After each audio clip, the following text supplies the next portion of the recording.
అలా చెప్పండి. కూటమి ప్రభుత్వంలో నిన్న హెచ్ఓడీల సమావేశంలో చంద్రబాబు నాయుడికి పరిపాలన చేతకాకే అధికారుల మీద తిడుతున్నాడు, ఆయనకేం చేత కాదని చెప్పి వైసీపీ నాయకులు మాట్లాడి దాన్ని ఎలా చూస్తారు? అసలు నిజంగానే చంద్రబాబు నాయుడు వాళ్ళని అరిచాడా, లేకపోతే మన రాష్ట్రానికి రావాల్సిన నిధుల వ్యవహారంలో వాళ్ళని మోటివేట్ చేసి ఇంకా మన రాష్ట్రం నిధులు తీసుకురావడానికి ఏ విధంగా చేయాలని దాని మీద చర్చించాడంటారా? అన్న నమస్తే అన్న. జగన్మోహన్ రెడ్డి గారు 2019లో గెలిచిన తర్వాత ఫస్ట్ కలెక్టర్ మీటింగ్ పెట్టారు. ఎక్కడ?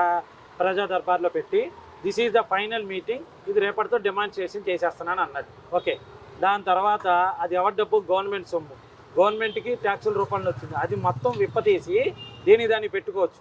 కానీ డెమాన్స్ట్రేషన్ చేశాడు. ఏది? చంద్రబాబు నాయుడు గారి మీద కోపంతో, పగతోటి ఆయన చేశాడు. అదే ఉండి కోవిడ్ టైంలో కోవిడ్ సెంటర్ కింద ఇవ్వచ్చు కదా, అది తీసేసాడు. దాని తర్వాత కలెక్టర్లు వచ్చి కలెక్టర్ మీటింగ్ అయిన తర్వాత కలెక్టర్ మీరు ఎందుకు తిట్టట్లేదు, కలెక్టర్లు మీరు తిట్టాలి, ప్రతిపక్ష నాయకుల్ని తిట్టాలని చెప్పి 2019-24 మధ్య జగన్మోహన్ రెడ్డి గారు చెప్పారు.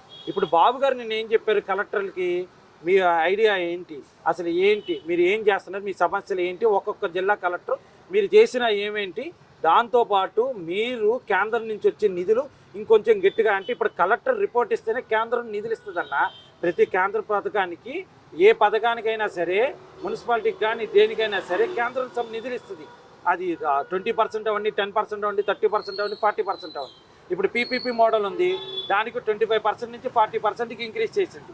ఓకే, సెంట్రల్ గవర్నమెంట్ ఆ నిధులు ఎట్లా వాడుకోవాలి, నిధులు ఎట్లా తెప్పించుకోవాలి, దాని మూలంగా మన జిల్లా ఎట్లా డెవలప్ చేసుకోవాలి, దాని మూలంగా మన జిల్లాలో ఉన్న నియోజకవర్గాలు ఎట్లా డెవలప్ చేసుకోవాలి, దాని మూలంగా రాష్ట్రం ఎట్లా డెవలప్ అవుద్ది. ఇప్పుడు ఉదాహరణకి ఏలూరు జిల్లా కలెక్టర్ గారు ఉన్నారు, ఆమెతో మాట్లాడినప్పుడు మీరు ఏం చేస్తున్నారు సారాయి ఆటికి ఏంటంటే అక్కడ సారాయి మొత్తం నిషేధం చేసామండి, వాళ్ళకి ఇక ప్రత్యేకంగా వాళ్ళకి పన్ను కల్పించి ఆ పన్నుల ద్వారా వాళ్ళ జీవనాభివృద్ధిని పెంచడానికి చేస్తున్నామని చెప్పారు.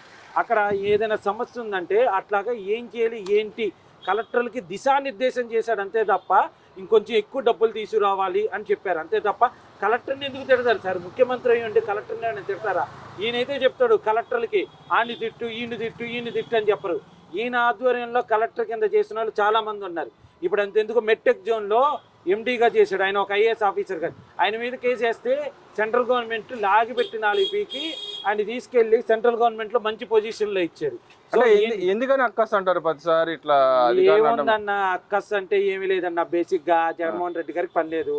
వారానికి ఒకసారి వస్తారు బెంగళూరు నుంచి, ఇండిగో ఎయిర్ ఫ్లైట్ వాళ్ళని బాగు చేస్తాడు.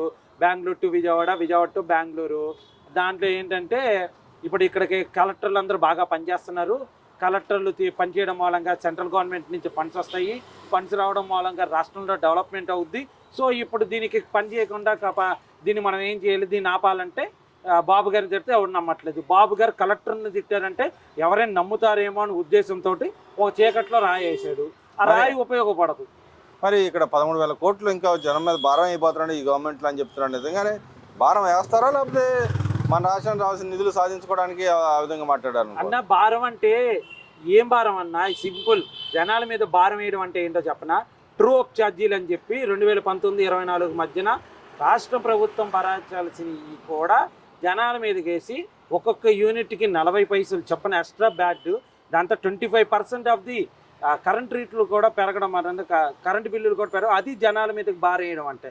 ఇప్పుడు వీళ్ళు వచ్చిన తర్వాత 4,500 కోట్లు ఏదైతే ఉందో నేను మాఫీ చేస్తాను, డిస్కౌంట్లకు పెంచొద్దు అని చెప్పారు. మరి అది భారం తగ్గించడం అంటే ఇంకో రూపాయి 15 పైసలు కూడా తగ్గిపోతున్నారు అని చెప్తున్నారు కదా, నిజంగా తగ్గించే అవకాశం ఉంటుందంటావా?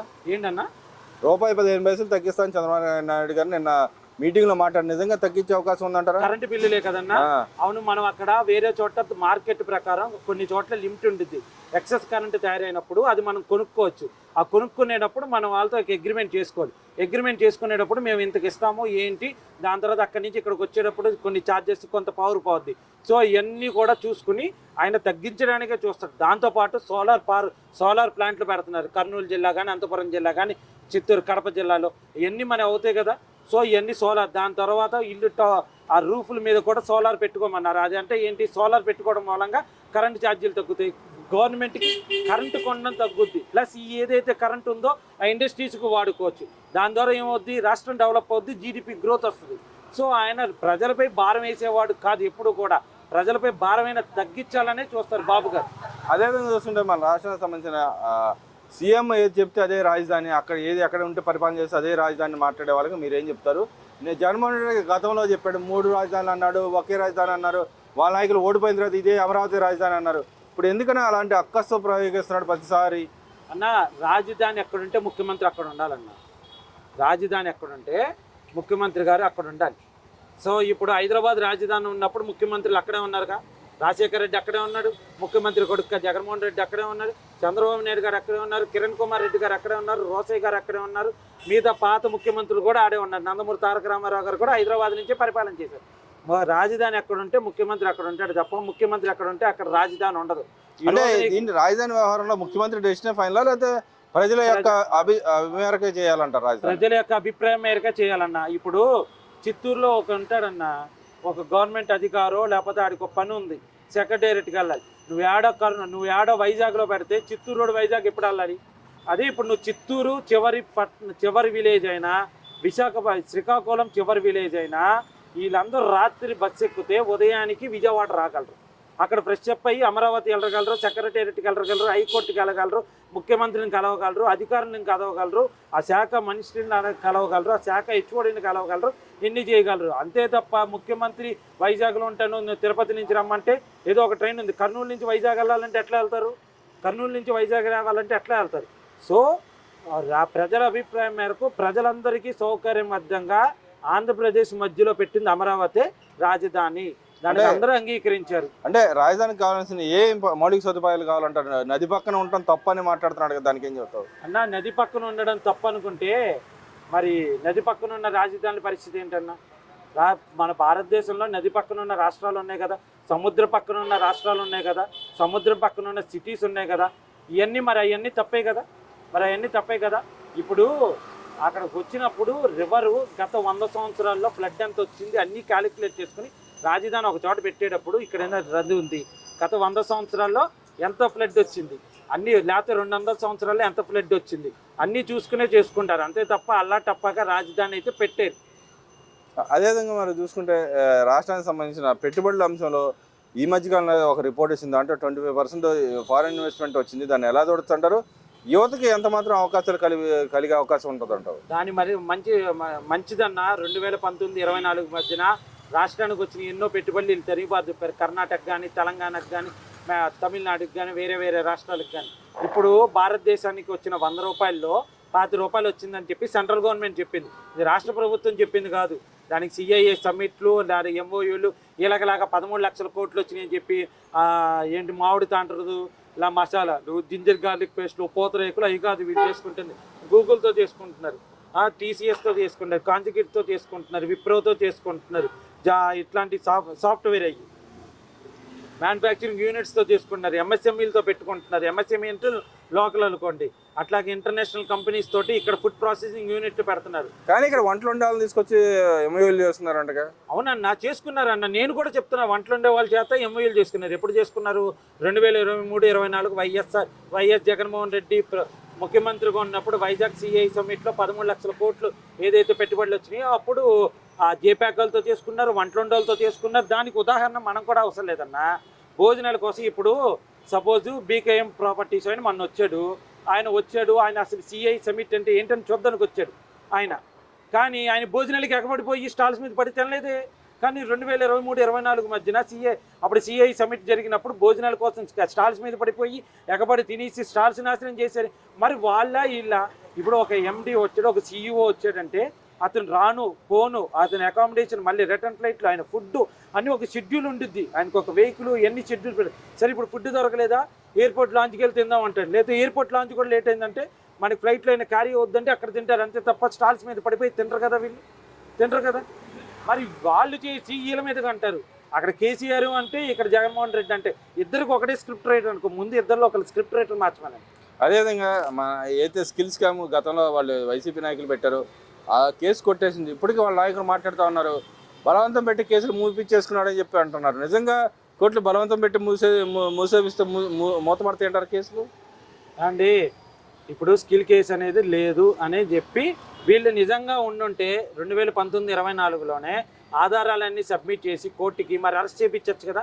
ఇలా దొంగ అరెస్టులు కాకుండా నిజంగానే వీళ్ళు ఇన్ని అవినీతి చేశారు, అచ్చెన్నాయుడు గారి దగ్గర నుంచి రవీంద్ర గారి వరకు ప్రతి మినిస్టర్ ఎంత దోచేశాడు అంత చేశాడని చెప్పి 2019, 24, 2019 ఎలక్షన్ ముందు ఒక బుక్ వేసి ఆ రాష్ట్రాన్ని మొత్తం దోచేశాడు చంద్రబాబు నాయుడు గారు, లోకేష్ గారు, దాని తర్వాత మినిస్టర్లు అందరూ దోచేశారు. మరి నువ్వు వచ్చిన తర్వాత ఏం చేసావు? అమరావతిలో బినామీలు అన్నావు. నేనే అడిగా, అమరావతిలో బరాబర్ ఇప్పుడు ఈ 29 రాజధానిలో 29 గ్రామాలు, 29 ఓబీ వ్యాన్లు తీసుకురండి. ఈ సాక్షి, TV5, TV9, NTV, ABN అన్ని ఛానల్స్ని తీసుకురండి. ప్రతి ఊరు వెళ్దాం. 29 గ్రామాల్లో ఈ సుబ్బారావు ఈడికి బినామీ, ఈ అప్పారావు ఈడికి బినామీ. ఇప్పుడు బినామీ చట్టం కింద ఈ ఆస్తులన్నీ సెంట్రల్ గవర్నమెంట్ అటాచ్ చేసి అమరావతి డెవలప్ చేయొచ్చుగా అన్నారు. మరి ఎంతసేపు వీడు దోచేశారు, ఆడు దోచేశారు అంటే వాళ్ళు దోచేశారండి. ఆ దోచేసి ఈయన అంటారు. ఎందుకు బొత్స సత్యనారాయణ గారు ఏమన్నారు? 2004 ఎఫిడవిట్ చూడండి, 2009 ఎఫిడవిట్ చూడండి, 2014 ఎఫిడవిట్ చూడండి, 2024 ఎఫిడవిట్ చూడండి, 2005 ఎఫిడవిట్లో బొత్స సత్యనారాయణ గారు ఆస్తులు అట్లా పెరిగినాయి. కానీ విజయనగరం, శ్రీకాకుళం డెవలప్మెంట్ జరగలేదు. 2004లో ఆయన ఎమ్మెల్యే కదా, ఉత్తరాంధ్ర ముఖ్య నాయకుడు కదా, 2009లో మినిస్టర్ కదా, ఆయన ముఖ్య నాయకుడిగా అప్పుడు ఎందుకు డెవలప్మెంట్ చేయలేదు? 2014లో ఓడిపోయాడు అనుకోండి, 2019లో మరి ముఖ్య నాయకుడే కదా, మరి వైజాగ్ ఎందుకు డెవలప్ చేయలేదు? మరి అవన్నీ అడుగుతారనే చెప్పి వాళ్ళు దోచేశారు, దాచేశారని చెప్పి వీళ్ళ మీదకి వేస్తారు. దోచింది దాచుకుంది వాళ్ళు, క్విక్ ప్రో చేసింది వాళ్ళు. కానీ నెట్టేది మాత్రం ఈ తెలుగుదేశం నాయకుల మీద, తెలుగుదేశం కూటమి నాయకుల మీద, జనసేన వాళ్ళ మీద, బీజేపీ వాళ్ళ మీద, వీళ్ళ మీద నెడతారు. అదేవిధంగా Bengaluru to Kadapa highway record స్థాయిలో చేశారు. దాన్ని నితిన్ గడ్కరీ గారు కూడా మెచ్చుకున్నారు. దాన్ని ఎలా చూడుతుంటారు? నిజంగానే ఇంత ఫాస్ట్గా అవడానికి కారణం ఏంటంటారు?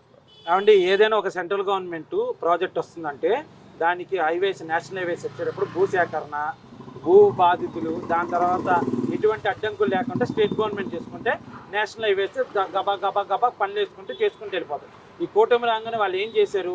సెంట్రల్ గవర్నమెంట్ నుంచి ఏదైతే ఉన్నాయో నేషనల్ హైవేస్ ఏదైతే పెండింగ్ ఉన్నాయో ఆ వర్క్స్కి ఏం కావాలి ఏంటి అనేది ఒక్కొక్కటి అక్కడికి ఉన్న MRO, కలెక్టర్లు వాళ్ళందరూ ఒక రౌండ్ టేబుల్ కాన్ఫరెన్స్ లాగా వేసుకుని వాళ్ళందరూ జిల్లాలు, ఈ జిల్లా వరకు వీళ్ళు, ఈ జిల్లా వరకు వీళ్ళు ఇట్లా అన్నీ చేసుకుని అవన్నీ అడ్డంకులు తొలగడం మూలంగానే బెంగళూరు టు కడప ఆ నేషనల్ హైవే ఏదైతే ఉందో రికార్డు స్థాయిలో వచ్చింది.